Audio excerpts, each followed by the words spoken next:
Imagine a situation where people are losing interest in what your organization does. However hard you try, the public seems to have moved on. What do you do? How about another question? Should your organization get involved in politics or not? It's a big topical issue at the moment. And as society gets more fragmented, how do you tailor a message to not just the different segments in your own country, but globally? We'll be discussing all these questions and more with my special guest co-host this week, TJ Ortega from Fearless, on this week's The Public Relations Podcast. The Public Relations Podcast with Richard Midson.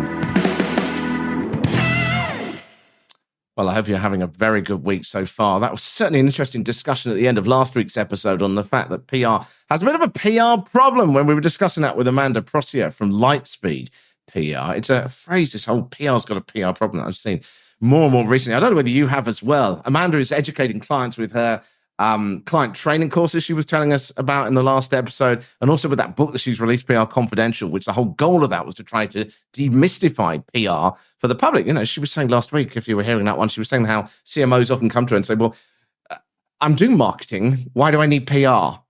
So there clearly is that issue. But what do you think should be done about this? You know, one of the ideas we talked about last week was whether PR people need to stop having PR conferences and focus just on going to general marketing conferences and organizing talks about what PR actually does. What are the benefits of it? You know, the fact that PR and marketing has become far more merged now is pretty obvious, but PR still has clear techniques that stand out that can add value to the whole marketing process. So what do we need to do? You know, we are PR and comms people. What do we need to do to get across to marketing folks, to the public as a whole, what PR can do? How can we get it across? The fact that, in my view, PR and the skill set of PR, the mindset of PR, is probably going to be one of the most essential skills in marketing in the years to come as we move into the AI era and also as society gets more fragmented. But what do you think? Let me know. I would love to know your thoughts. And of course, if you want to share them, I will get them on the show as well. But you can reach out to me privately or publicly on LinkedIn. You can find me at Richard Midson, Midson. So to this show this week, and I am absolutely delighted to introduce TJ Ortega onto the show for the first time this week. And I love getting on different perspectives from the PR world. And the thing I loved about TJ when he reached out to me originally, and it was an absolute no-brainer, I wanted to get him on, was the fact he's got such a diverse background. And a lot of this has come from the military, from defense, and he's also working in software. So it kind of gets a bit complex, but it adds so many perspectives. But TJ, why don't you introduce yourself? Hey, how's it going, Rich? I really it is do appreciate absolutely awesome. This. You know what? I've been listening to you for a while, and the simple fact that I get to hear other people talk, as you were just saying, give us that in perspective. I felt that was something I could do and to give back to you. But yes, I really appreciate that.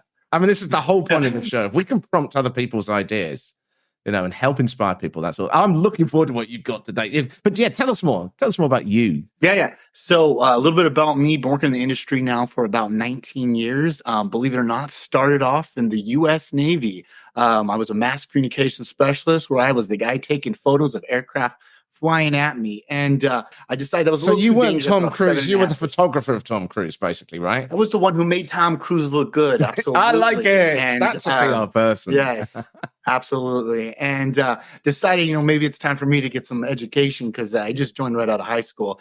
And that took me to San Diego State, where I got my degree in communication. And I started working in the defense industry, doing public relations for them. But at the same time, I maintained my reserve Navy career, where I eventually got commissioned as a public affairs officer, where I still am, still doing that day to day. Based out of a command in San Diego called Commander 3rd Fleet here, where I support them on 1 week a month, 2 weeks a year, which I absolutely adore to do. And I eventually found my niche in Department of Defense public affairs, helping them tell their story. And so I am currently with an organization called Fearless, which I started back in March. And let me just tell you, when you find people who love what they do, this is the company you want to work for. Yeah. I am now supporting an Air Force organization out of Montgomery, Alabama for them. And I'm still doing it out here in San Diego. I'm extremely excited for what I do and helping us tell the story and being transparent with the public. So actually, I've got to raise a quick point on this because this is something someone asked me about a while back about finding the right firm to work for. And sometimes you hear people that will say, I'm really struggling to pitch a story. I can't get decent stories out of these clients or my boss. And it's like, well, sometimes you've got to sack your boss and the client, because you've got to find people that you can communicate their story. If they can't give you what you need and they're not passionate about it, it's a bloody hard sell to try and get journalists or creators or influencers interested in it as well, isn't that? Yeah, exactly. And I think you talked about it a few weeks back. And one thing we were just saying, PR professionals, we have a problem with not being able to communicate what we Yeah. do and what we do and why we do it. And I think picking up the phone, being a person, I think they told a story about how they had to actually pick up a phone. Yeah, and this call was David. someone. Yeah. Yeah, Dave, Yeah. a lot of people don't know how to do that nowadays. I will pick up and I will talk to a journalist. I don't care. I will tell him, hey, how's it going? How's the family? I seen on LinkedIn, you just did this, or on Twitter, you just posted a picture of a bird. I don't care. I'm going to figure out what it is, and we're going to find something about it. I love communicating. But when I tell my boss, I believe it's a good idea we do this, I'm really hoping he's taking my consulting that, hey, we should probably do what TJ's saying, because this probably is going to help us out along the way, because I'm so passionate about it. And I think that's But you've got the passion, but they've got the passion. That's the key thing, isn't it? It's because otherwise you just don't have the stories that you can pitch in the first place. If you're trying to make up something, if you're trying to massage, I was going to use a phrase that we used to use in newsrooms, which I can't really use on this show. But if you're trying to massage something that is not particularly pleasant, shall we just say, you can interpret the word however you want to.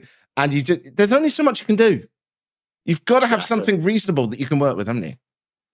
Exactly. I think it's coming to their level, and also helping them tell their stories the best as possible.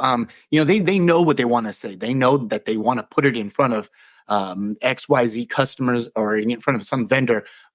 They do need that help, but then we all need help at the end of the day. I'm not perfect every day. I think, but we do our best to become better every day, and that's all we can do. So we're there for them, absolutely. But I am thrilled to be on this show. You're gonna give us so many ideas on this one. I have a feeling we might run way over on this show. So let's do our best to get on with it. Let's start off with then. So a few stories that we spotted around. TJ's got one as well. First one I spotted was Meta's marketing director has hinted that if you want to trend on Threads, you're going to need to start positive, happy conversations. Now, Meta seems to be focusing on trying to get positive engagement to differentiate itself from X, Twitter, whatever you want to currently call it, which of course has this perception, pretty warranted at times, of hosting quite heated debates. But if platforms are trying to force the type of conversations that are being had, could this present a challenge to organizations wanting to reach people?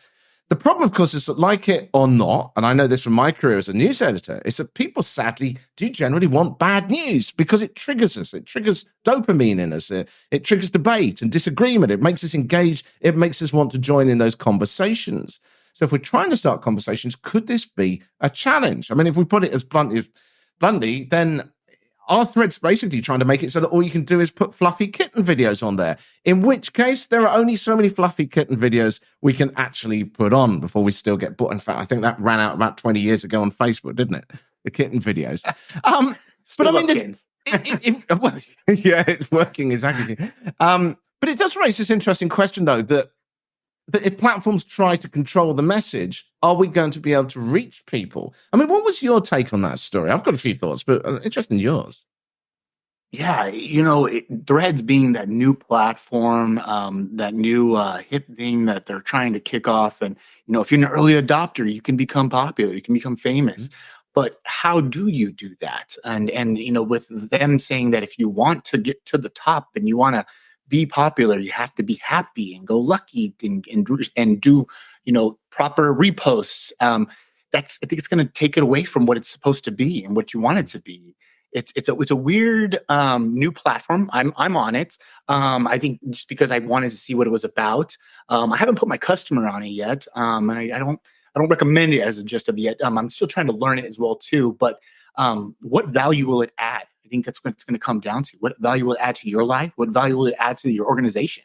What do you think of that? That's my concern, because it's like, okay, Twitter, gosh, you could talk for absolutely hours about it, but it's like, what's the phrase they're saying at the moment is that free speech but not reach. So they're doing a controlling element as well. They're saying that, look, if you've got extremist views, you're welcome to say it, but no one may see it. But it just gets me that when you're doing PR and when you're trying to generate a conversation, there's only so much you can do with purely positive, happy stories.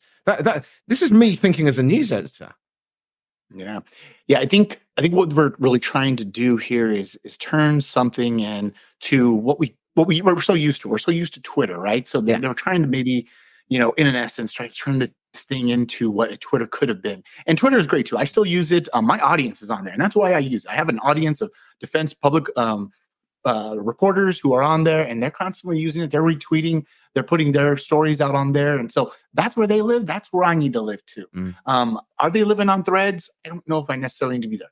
Now, on a personal note, I want to be there because I want to see where the conversation is. I want to know what's Yeah. happening.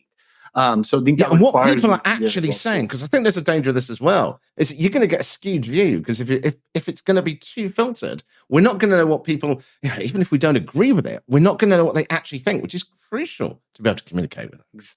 Exactly. Those things that drive the emotion, right? Because I mean, if we're upset on a day, we're going to go on and we're going to post, I just had a horrible day, and Yeah. anyone else had one, vote on it, yes or no.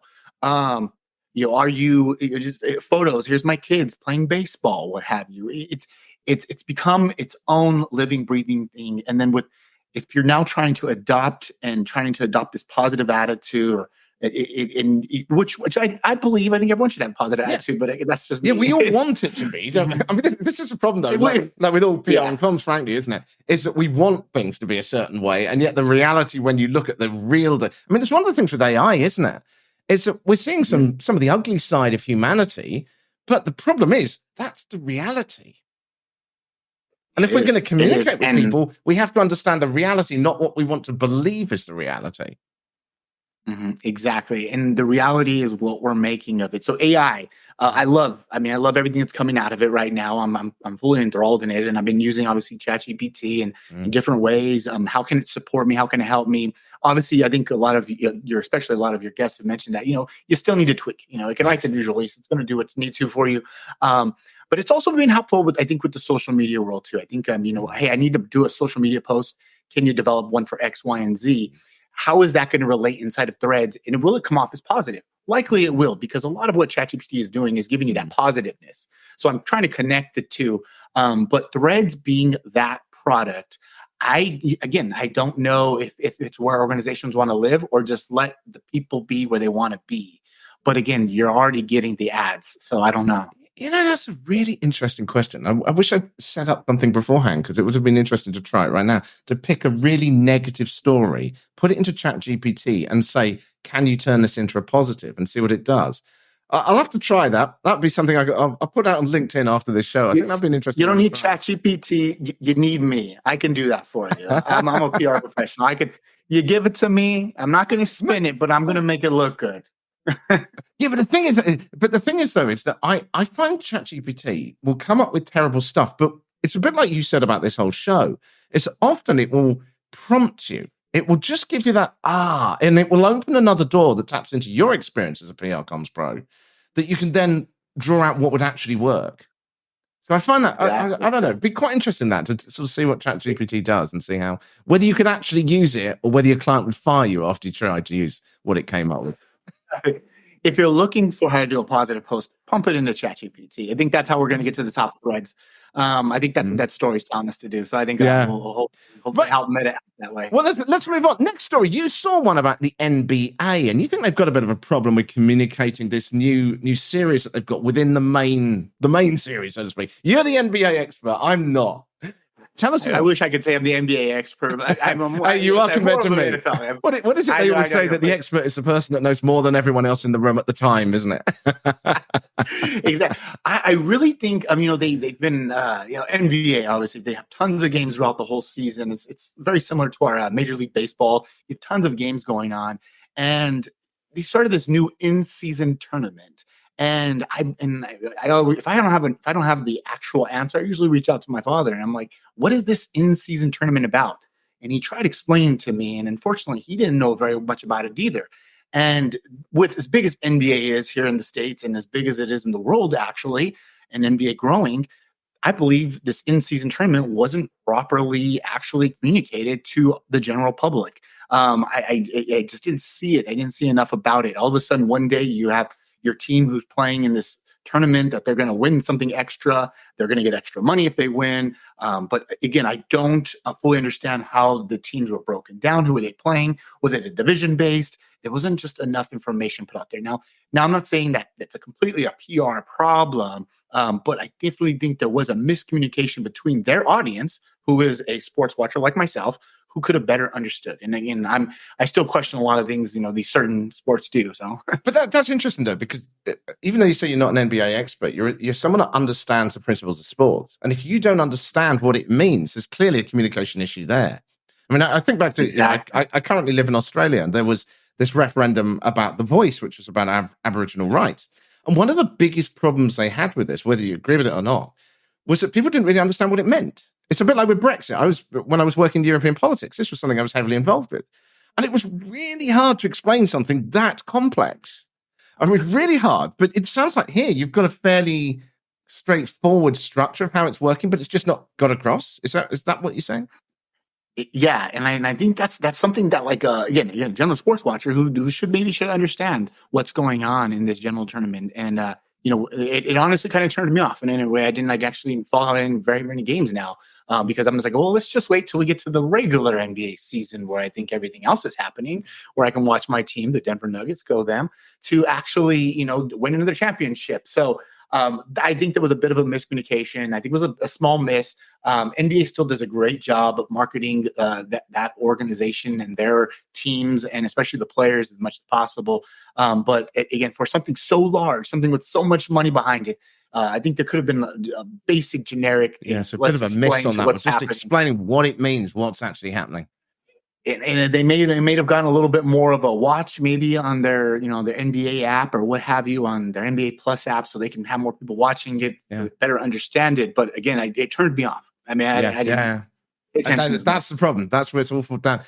Final story we've got, according to a new report from Morning Consult, a majority of Americans in this case, I'm sure we're going to see a similar sort of thing in other countries though, say brands should not take stands on social, corporate, or cultural issues, but a desire for companies to speak out is clearly rising, especially among younger generations. According to their research, 53% of respondents said corporations should not get involved in issues, but 30% said quite conclusively, yes, they should take a stand. Gen X apparently, as I say, wants more corporations to get involved in having a position, but it's still below 50%. I mean, you don't have to go far to see these kinds of debates going on all the time. I mean, Nike obviously had a difficult issue with their campaigns. And what was it? Bud Light, wasn't it? Bud Light, when they were engaging Dylan Mul. I can never say this right. Dylan Mulvaney. Mulvaney. Yes, it's something like that. So, I mean, to me, this is the problem of companies still thinking that you come up with one message for everyone. They're not taking into account the fact of you've got such a polarized society now. You haven't just got 2-3 TV channels. You've got lots of people who are talking about different things. And I just feel that this is where companies need to think of tailoring the message more to each individual aspect. And that's not saying try to be two different people, because that's going to backfire on you, because someone's going to say you said this or said this to someone else. But the emphasis of the messaging on that different place, I think you need to be very clear about. Another thought I had when I was looking at this story as well is, from the world of politics, which I was in, one of the things you can do with the language in politics, obviously, is that the way that you use language can often mean different things to different people. And therefore, one message, one thing that you say can be interpreted in different ways by different groups of people and still feel like it's supporting that message. The other final aspect is also from politics, which is about the whole getting your advocates to pass on the message. This is the same as like with employees being your representatives as well. Is that when you've got lots of different people in your organization, employees that are saying stuff, they can tailor messages to individual people and give their own particular take on things. So my main point here, I'm rambling on about with this, is that you need to acknowledge the fact that society is not just one message anymore. It's not just one group of people. What's your take, TJ? I'm fortunate that I work for an organization, Fearless, who has very, very strong and been very vocal about what they feel as a community when there's certain things that need to be spoken about. Black Lives Matter, LGBTQ. They're very vocal about it and what they feel. And the reason why I support them in this is because of their ethics within the company in itself. They have outlined that for us clearly on what exactly they are about. And it's part of the reason why I joined the organization. Now, polarized, boom, let's jump over to the US Navy, where I still support them, where I feel like they are still trying to get on board with a lot of the stuff of the diversity and inclusion. Many years, there was, you can go back not even 20, 30 years, there was so much hate within this military Department of Defense that, certain people couldn't be on ships, women couldn't be on ships, certain colors couldn't be certain jobs.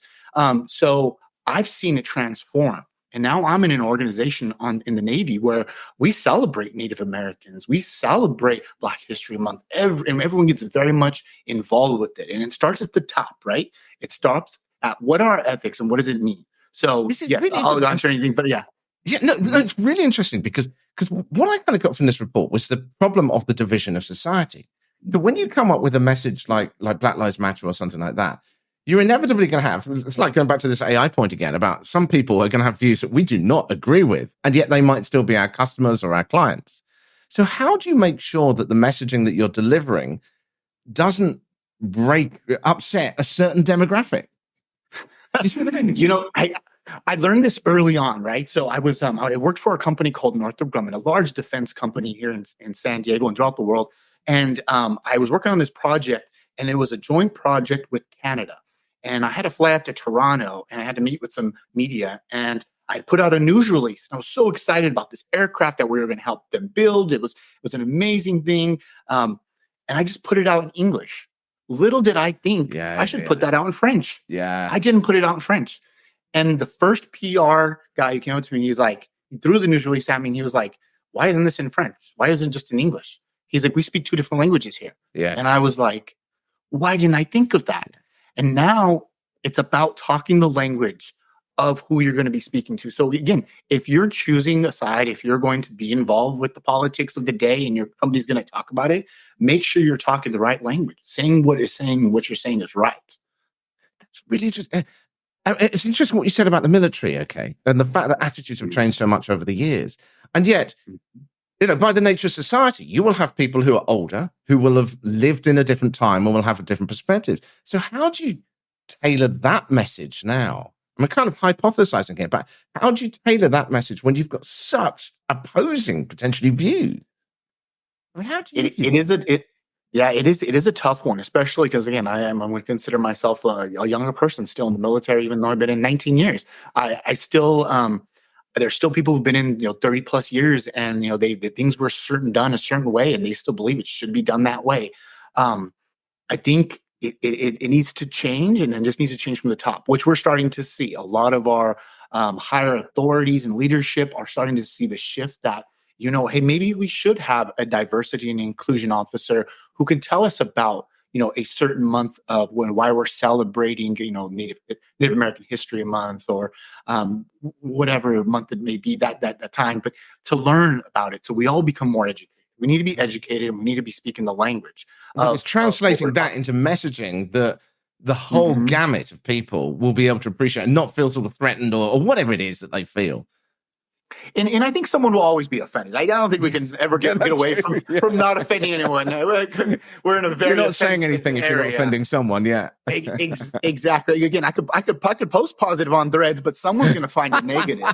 So it's just the times that we're living in, and we do our best. I think that's what it is we just do our best on the public affairs side of the house of the Navy, is to do our best to tell that story. So, and then my day-to-day job, I'm really there to take that technology piece and help out the Air Force at Besbin to be like, hey, you guys are doing some amazing stuff. Let's tell that story. And luckily enough, this Air Force organization called Besbin that I'm working for, their senior leadership, I call them senior leadership. They got a couple more grades than I do, but this senior leadership who understands it. They understand the mobile technology is important for the Department of Defense and for the Air Force as a whole to keep pushing the boundaries of what they're doing. And so I've been very fortunate in every job I've done. People allowed me to do what I need to do, allowed me to fail when I went to Canada and not put a news release in French when I should have. It is a lesson learned. I think we've all done it though.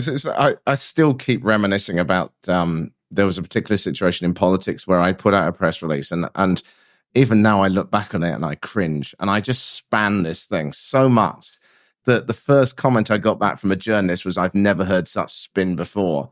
And it's like, and at the time I remember thinking to myself, "Oh, I did that quite well." And the response I got was, "Yeah, no, you're right. That stank, didn't it?"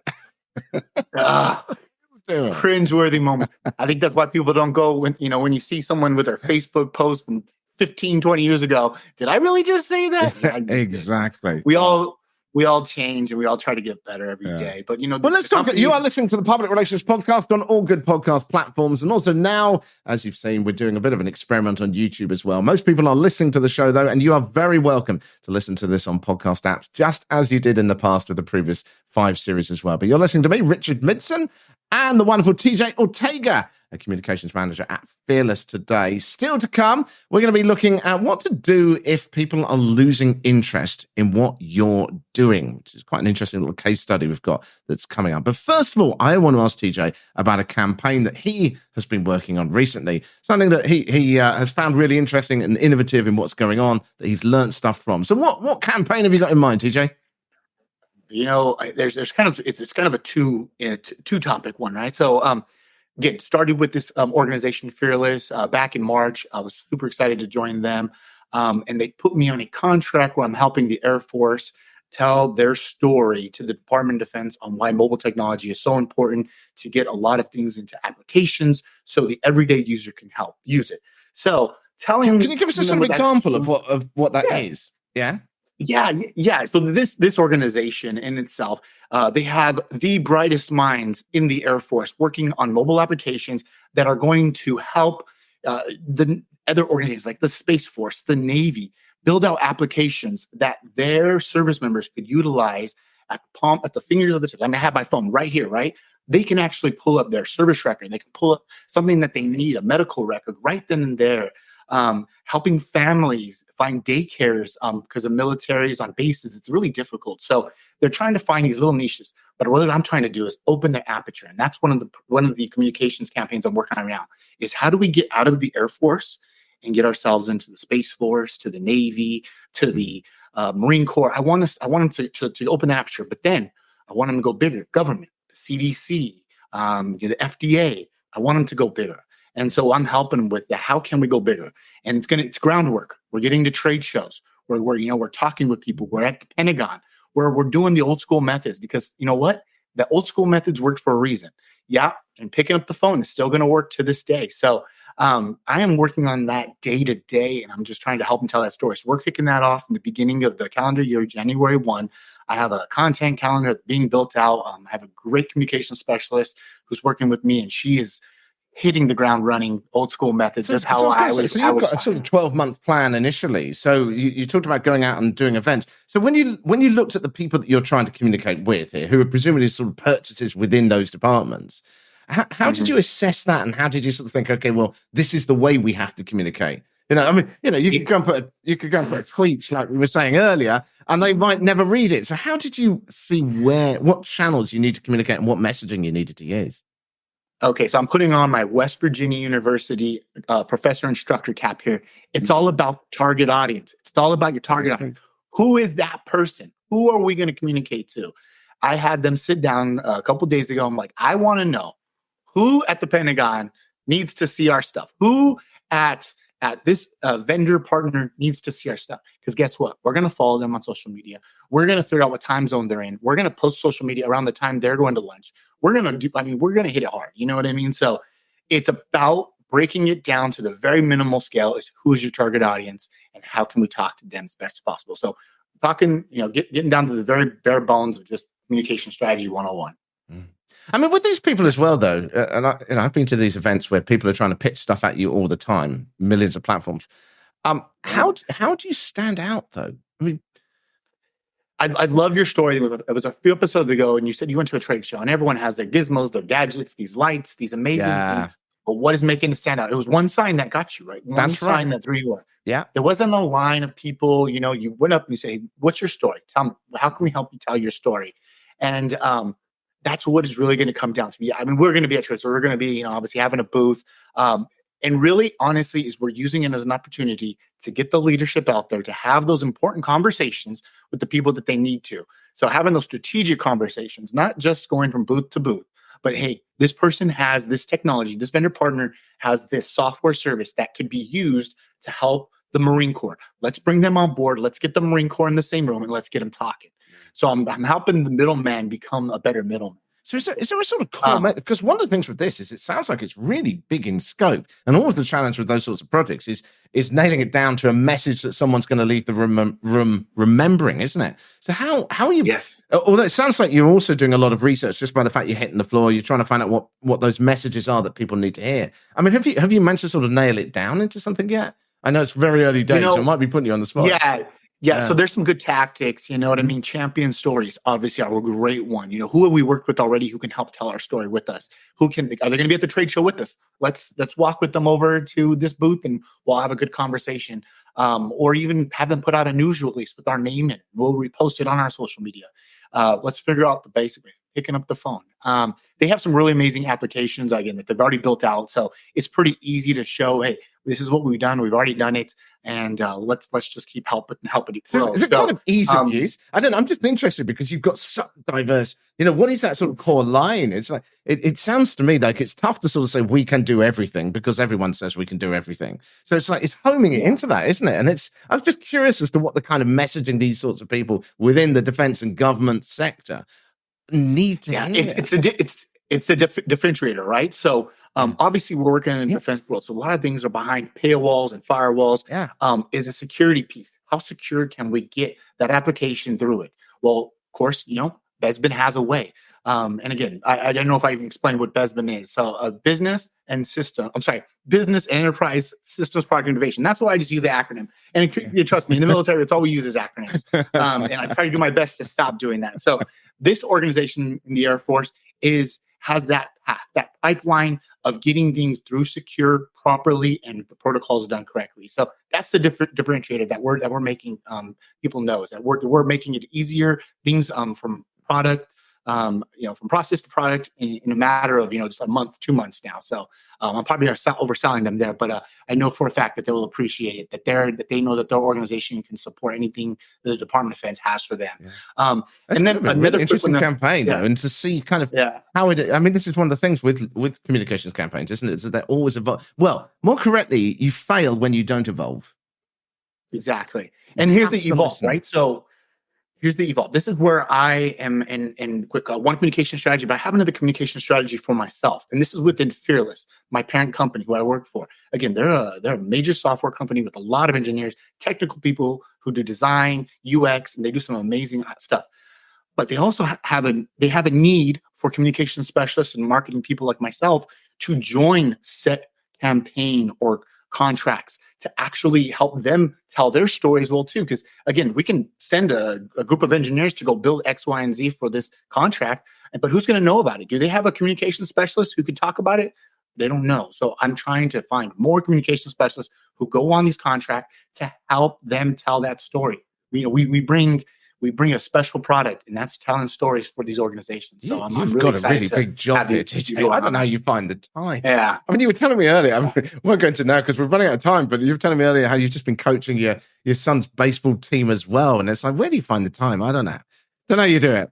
Well, let's move on because we are indeed running out of time. Just a reminder again that you are listening to the Public Relations Podcast. You can get the newsletter by going to the publicrelationspodcast.com/subscribe. It is completely free. It's basically a collection of my thoughts of some of the key points that come out of each episode. Right. We'll talk about the community bag in a few moments' time. We've got a couple of questions in there. But first of all, the World Rally Championship has a problem. The motorsport, which was as popular as Formula One in the 1980s, is disappearing. And it's not the only once popular sport that is starting to fade away. The person who won the World Rally Championship twice over the past 2 years has decided not to participate full-time next year and wants to pursue other things like drifting, which has got a high profile. But while you may not know rallying, it's a good example of how topics and activities and themes can fade, but also how PR could perhaps help to fix the problem. Because another sport which has seen a big decline is boxing. Yeah, well, the immediate thought from that might be that it's related to societal changes over people fighting. It leads to the question, well, why has boxing declined as mixed martial arts has soared in popularity then?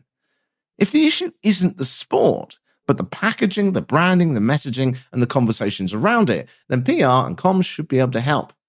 So you have to ask yourself why the most popular boxing matches now seem to be between YouTubers and not traditional athletes.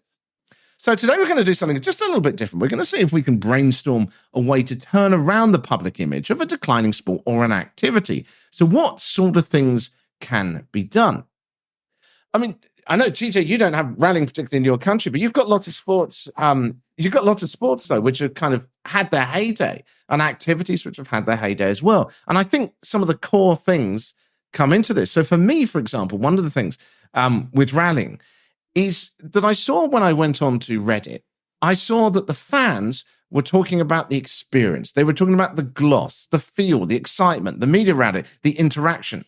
And then when you go and look at the within the rallying community, it's all about getting the right regulations for the car, or making sure that we have the right standards for safety. And it's like, well, that stuff's important.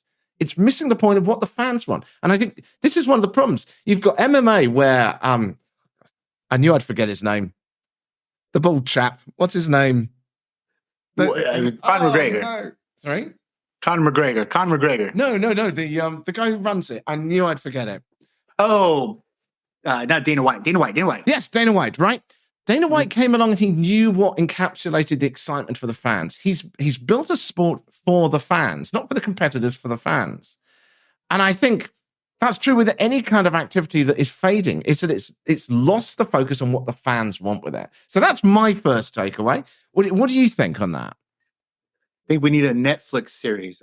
I'll tell you what, all these Netflix series on F1 and golfing and tennis, boy, oh boy, do they get me excited. Yeah. It takes me back to the heyday of when the NFL did the Hard Knocks, the original Hard Knocks. And I watched that team go from, barely guys to be able to pass and run to all of a sudden now they're championship contenders.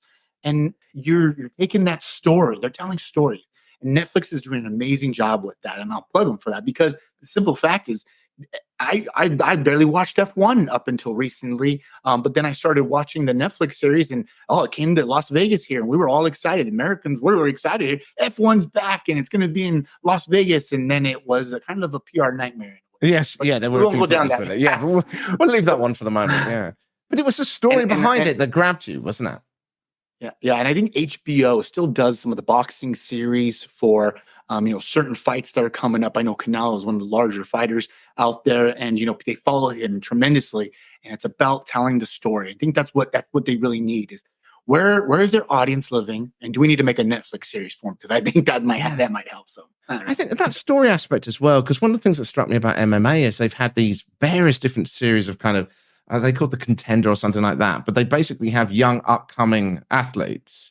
And it's following the story. But it's not just going, it's not just the sort of boring side of training. It's the emotion.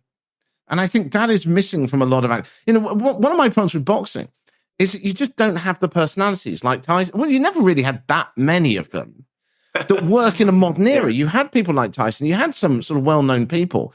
But today, people want to get inside your head. They want to feel the emotion and go on that journey with these people. And I think that's certainly missing, I think, in rallying. And I think in a lot of activities. Exactly. You say rallying, and I'm like, wow, I haven't thought about that sport in a long time, and I forget. And with so many networks, doing so many different things, all these different channels that people have like opportunity now. So it's also, a networking thing too, because, where can I watch this sport? Do I have to download an app? So their audiences are everywhere. It's vast. It's hard for them to get them the information that they're looking for. So it's really hard to get to your target audience, especially kind of in this sports age because of all these different applications. And but again, I think with the way they tell the stories, and again, I track boxing very much well too because my father was a Golden Gloves trainer for many years. I had a cousin who was in Golden Gloves, and we watched a lot of major fights growing up as I grew up. But I definitely think that we're needing more of a storyline to tell about these fighters and what they're doing. These race car rally drivers. I didn't even know who that was, but I would have liked to know. He's the best in the world. He won twice. Yeah. How could I not know? Yeah. So it's hard. I think there's also, and this is no offense to the guy that won the World Rally Championship, but he's a young guy that is, I think if you're going to put a label on him, he's quite ordinary, right? He comes across as ordinary. And I think when you look at the superstars, the people that motivate an audience and get you excited, they're beyond ordinary. Your Conor McGregor's from MMA, okay? Yes, he's done some things which are a bit stupid. Some of the stuff he's throwing the stuff at the buses and things like this. But the reality is stuff like that creates a story. It creates headlines. It gets people excited. And I think also it's like with football. One of the things with soccer, or soccer I should call it in Europe, is that it was seen as an aspirational sport. It was seen as a way of people getting out of a stereotyping this, but a sort of a humdrum working class life. And it was an opportunity to make your millions through your foot and kicking this ball around and being successful. And I think you need to have a bit of an aspirational story in there, because if the top people just feel like they're just like me and you, what's there to get excited about? Yeah, and I think they're trying to do that, for the soccer world here. On our side is there's it's a series on, I think, FX or one of them, but we have two major stars who bought a team in the middle of nowhere in London, or I really don't know. Oh yeah, Wrexham. So Wrexham, yes, Wrexham. Yes. And I can't think of his damn name again. The actor. I know. Yeah. So Ryan Reynolds. Ryan something. No. Oh no. It'll come to us later, right? We mustn't do a pub quiz, TJ. We must not do a pub quiz. We're going to be terrible at this. But yeah, we're never going to be as good. Yeah, and they've completely transformed a team that no one had ever heard about, using that star power. Exactly. And San Diego, we're well known down here for a lot of soccer going on, and they're finally getting a major league soccer team here. So it's the buzz is starting to happen again. But it starts at the grassroots. Let's find our target audience. Let's pound them in, and let's expand that aperture. And I think that's what. And you story, very much. Have that story. You need that storyline. Yeah. There was one other aspect that I thought was quite interesting here, and this is the environmental debate. And rallying has got a big criticism now of the fact. And if you don't know what rallying is, and perhaps this is the whole point, is that rallying is something that developed from the early days of motorsport, when cars first developed, and basically a car would go one at a time over a gravel road, a closed gravel road. And the person that drove over this road the fastest basically won. And so these tend to be cars that look far more like normal road cars. And there's a big environmental argument now saying, we shouldn't be promoting cars. And yet you look at Formula One, and as you just said, TJ, there's a real excitement around that coming to America. So you have to then ask yourself, okay, well, what is the narrative difference in people's minds as to why Formula One is, in quotes, acceptable and rallying isn't? And the only thought I had on this was that it's because Formula One is so far out. It's almost like a fantasy. The cars do not look like what you ride on the road. And the drivers, again, going back to this aspect of aspirational, are like champagne swigging megastars on luxury yachts around the world. So because it feels separated from reality, it's almost like watching an action movie. We don't assume someone to go and do the kind of things that Arnold Schwarzenegger did. But yet when we watch the action movie, we love it. So I wonder if that is what helps to divert the messaging away from the argument that this is unenvironmental. I don't know. Any thoughts? Yeah. So you say this environmental factor, right? So again, I live in San Diego, so I'm about 6-hour drive to Las Vegas, right? So we hear a lot about this F1 coming. My grandparents don't live too far from it. They live in Mesquite, Nevada, about an hour past Vegas. But they were complaining about the road work that was being done and how it was, stopping certain things for, deliveries and messing up the streets in Las Vegas. And my cousin, she just recently moved out of Las Vegas. And it almost like pulled people out of it because of the environmental factor. I mean, again, they had it, and it was, everything went great. I mean, except for the first day when they tried doing the practice runs. But it was a close course, which I think it's what F1 does, and they do highlight these stars onto the next level. As the champagne poppers living off yachts. When you don't hear about rally sports doing anything like that, they're closing off roads and just causing issues for people because everyone's driving nowadays. Not and what did the store? It's really started back in the day. In the middle of Europe somewhere on some closed road. Like no one really drove that road. Probably some close horse and carriage. Now roads are important for people. And I think that's where the environmental factor comes in. It's stopping someone from doing their day-to-day. So they will put a dislike to it. They will take to the social media and bash it for what it is. So the kind of answer as to how to solve this is first of all, you need a Netflix series, but you need to tell a good story. Exactly. Yeah, I mean, if you can get just a Netflix series. Yeah, TJ and Richard's pub quiz. That'll be an absolute disaster when we get people. But you need a Netflix series. You need a good story, and you need to be able to. Or my view was that you need to have an aspirational thing that people can dream about, rather than the humdrum ordinary. Any other thoughts on what can be done to turn around a sport that's declining? I think you need to take the audience out of their normal day-to-day and show them that, hey, this sport is much more about the cars. It's about the people. It's about the individual we were just talking about, the emotion that comes out of it. So if there's a way they could tell that story, I think they should try to find it. That's my 2 cents. Awesome thoughts. You're listening to the Public Relations Podcast with myself, Richard Midson. You can find me on LinkedIn if you search for Richard Midson, and TJ Ortega, Communications Manager for Fearless. And just remind people how they can get hold of you, TJ. You can reach me at Twitter at Ortega Defense, and I'm also on LinkedIn. And it's just an amazing opportunity to connect with people. So please reach out, follow, like, and I'll do the same. Awesome. Right, we've got a couple of questions from the community. These are questions that people have posted to me, generally on LinkedIn, because one thing I have found with the PR world is that people don't really want to say things too publicly. So that is absolutely fine. I do not mind this. You can find me on LinkedIn, as I say, search for Midson. That's my name on there. And you're welcome to add these questions, and I will put them into the show. And if you've asked me a fairly specific question, which sometimes people do, then I fluff it out a bit to make it so that it's generic, so that it doesn't indicate who you are, and it can talk about the general strategies of it. So we've got 2 questions this week, and the first one, it says, how can you adjust PR campaigns to be tailored for global audiences without diluting the brand message? So it is a pretty big question, this one. I got an easy answer right off the bat. Oh, go for it, please, TJ, because I was just thinking to myself, Speak the language. I think I talked a little bit about it. My first news release that I was so excited with Northrop Grumman. I put out a news release in English, didn't even think about put it in French, and as I should have. And it backfired on me. So let's just start off with that. Speak the language. Speak the language. Yeah, think about your core message, but then think about how they want to communicate, isn't it? It always is. And just trying to work out every single possible permutation of how they want to communicate as well. Yeah, I didn't even think that. Honestly, I didn't think they didn't even get to the message part because they didn't even see past the language part. Yeah. So let's absolutely. The message is so important. Having that headline, grabbing the audience. What is it worth? What am I going to get out of by reading this inverted pyramid piece of paper? And what am I going to get out of it? So I think help them tell the story. I think it's important. Yeah. Fantastic. The second question is, how do you get niche media outlets on board when you have a niche topic?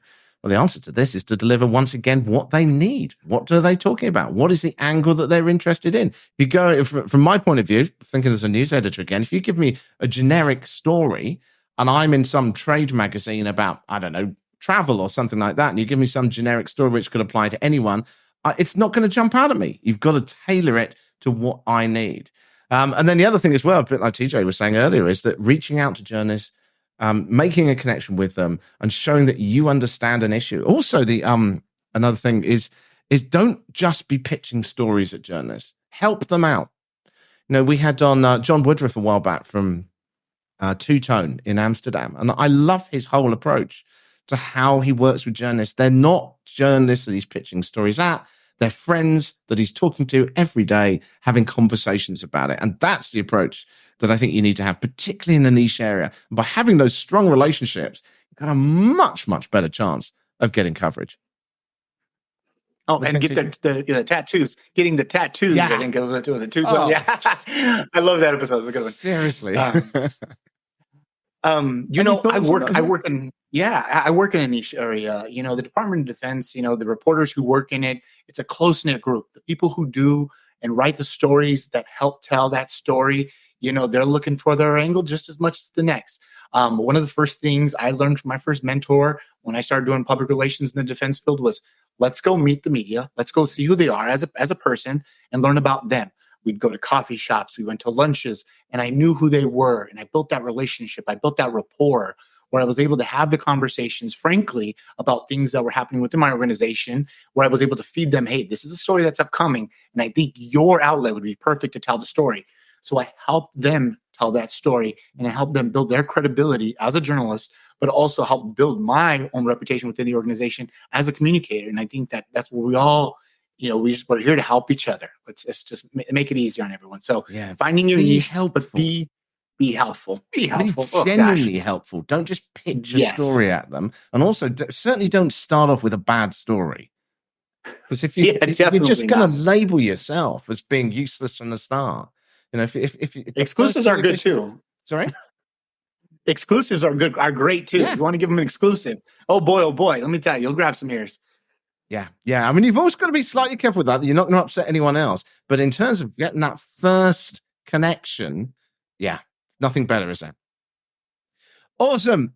Those are the questions for this week. I think we've been going on way too long, as always, because there's always so much to say. So the only option we've got is to get TJ back another time. You will come back, won't you?